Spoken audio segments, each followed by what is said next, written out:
नमस्कार, मैं हूं आपके साथ प्रियंका शर्मा। रिपब्लिक भारत में आप सभी का बहुत स्वागत है। दोपहर के 2 बज चुके हैं। बड़ी खबर के साथ बुलेटिन की शुरुआत करेंगे और मैं हूं आपके साथ मोनिका अग्रवाल। बड़ी खबर आपको बता दें, वैगनर लड़ाकू के वाहनों पर बम बरसाए गए हैं। रूसी वायुसेना ने ये बम बरसाए हैं। मॉस्को की तरफ बढ़ रहे थे वैगनर लड़ाके और उनको रोकने के लिए अब रूसी वायुसेना ने बम बरसाए हैं। तेजी के साथ वैगनर लड़ाके जो करीब 25,000 की संख्या में हैं, आगे बढ़ रहे हैं, क्रेमलिन की तरफ आगे बढ़ते जा रहे हैं। और ऐसे में जब ये मॉस्को में क्रेमलिन की तरफ आगे बढ़ रहे थे, तब रूसी वायुसेना ने इन पर बम बरसाए हैं। ये एक्सक्लूसिव तस्वीरें प्रियंका हमारे सामने।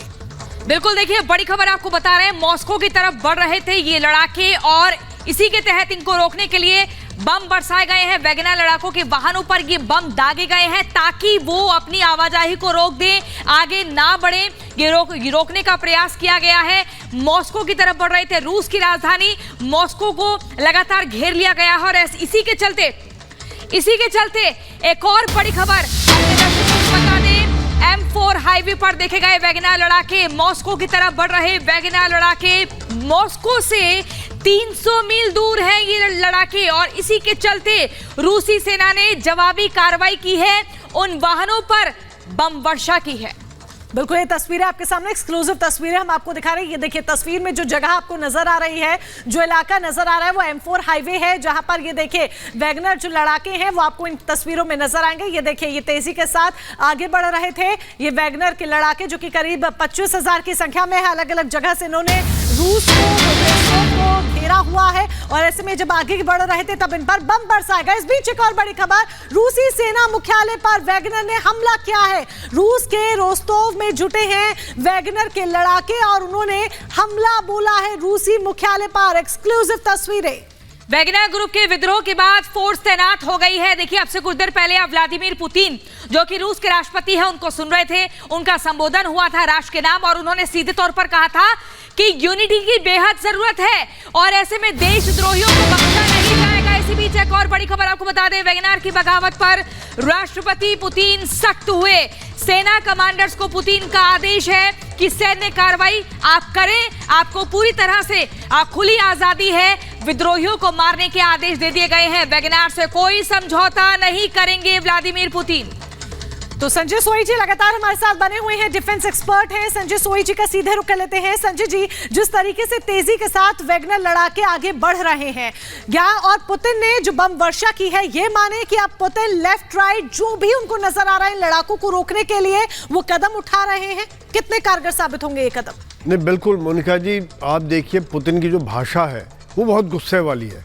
उनका जो डिसीजन है कि सबको ख़त्म कर दो, ये देशद्रोह का मामला है और ये बात सच्ची भी है। अगर जब एक तरफ देश आगे युद्ध लड़ रहा है, उस समय में देश के अंदर इस प्रकार से जो लोग साथ में लड़ाई लड़ रहे थे उनके अंदर विद्रोह हो जाए और एक रोस्तव जैसे इलाके में कब्जा कर लें, और जो कि बहुत क्रिटिकल है, जिससे आगे रशिया की लड़ाई इफेक्ट हो सकती है, और जब काउंटर ऑफेंसिव चल रहे हैं वहाँ पर उनके सेना के हेडक्वार्टर पर कब्जा करने की कोशिश कर रहे हैं, ऐसे में पुतिन का गुस्से होना लाजमी है। और मैं इस बात से पूरी तरह सहमत हूँ कि उन्होंने एयरफोर्स, टैंक, मैकेनाइज, आर्टिलरी, हर चीज़ का इस्तेमाल करें, क्योंकि इस प्रॉब्लम को जल्दी से जल्दी ख़त्म नहीं किया गया तो आगे उनकी जो मेन युद्ध है उस पर फ़र्क पड़ जाएगा।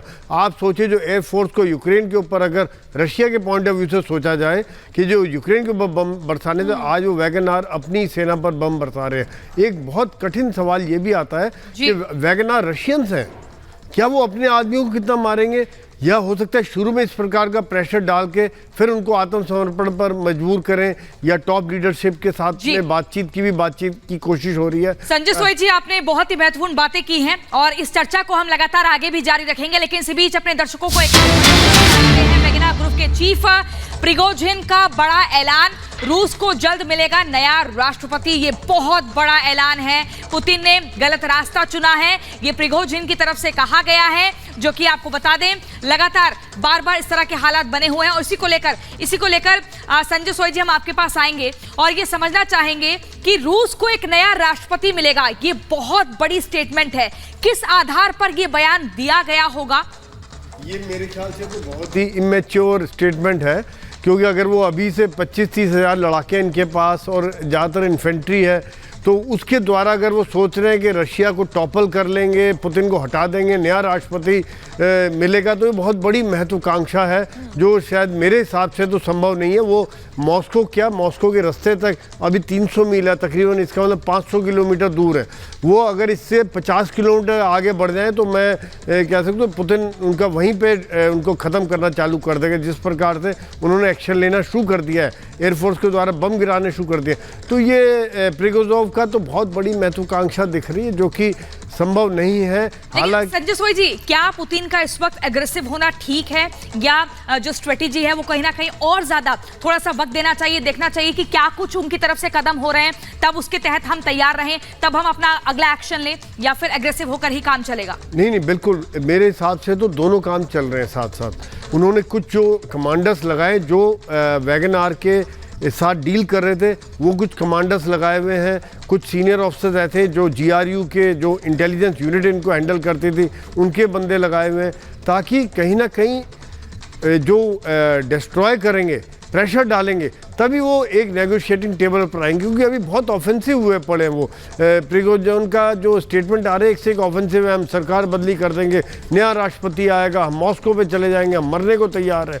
तो 2-4 जब इस तरह का प्रेशर आएगा तब वो नेगोशिएटिंग टेबल पर आएंगे, बातचीत करेंगे, और मैं समझता हूँ कि बहुत जल्दी ये शायद बातचीत पर उनको राजी कर लें, क्योंकि एक पुराने मित्र रहे हैं। अब किस तरह की बात